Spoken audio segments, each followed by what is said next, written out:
Argentina খেললে আঙ্গ গ্যারামের অবস্থা। আজ আর্জেন্টিনার খেলা কেন ওরা আয় তো আরো মোবাইল চার্জ দিছি সকাল ধরে অন নিজেরে চার্জ শেষ। তোর যাচ্ছি কোনাই? যাচ্ছি পরে ঘুমাইছি, স্বপ্নেও আর্জেন্টিনার খেলা দেখি। আর্জেন্টিনা গোল দিলে তুই কি করবি? গোল হইলে এমন লাভ দিমু পাশের বাড়ির মানুষ মনে করবো ভূমিকম্প হইছে। যদি গোল মিস হয়ে যায়? টিভির সামনে দাঁড়াই বলমু আয় থাকলে গোলটা মিস হইতো না। তুই নাকি কোচ?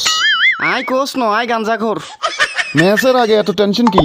চা 3 কাপ বিস্কুট 2 প্যাকেট, তারপরও হাত কাঁপে। ম্যাচ শেষ হইলে কিরবি? জিতলে পুরো এলাকা আর হারি গেলে বলবো পরের ম্যাচে দেখা যাবে। তুই আসলে ফুটবল ভক্ত না, তুই নাটকের হিরো। খেলা 90 মিনিট আর অভিনয় 24 ঘন্টা। আচ্ছা কসাই, এবার বিশ্বকাপ কে নিতে হারে? কিল্লাই আর্জেন্টিনা নিব। তুই এত নিশ্চিত কেন হইছস? এইবার বিশ্বকাপ তারা কিনি লইছে, চোরের বাচ্চা চোর। খেলা শুরু হইবার আগে চল আমরা জঙ্গলে যাই, কুদুর গাঞ্জা বানাই খাই।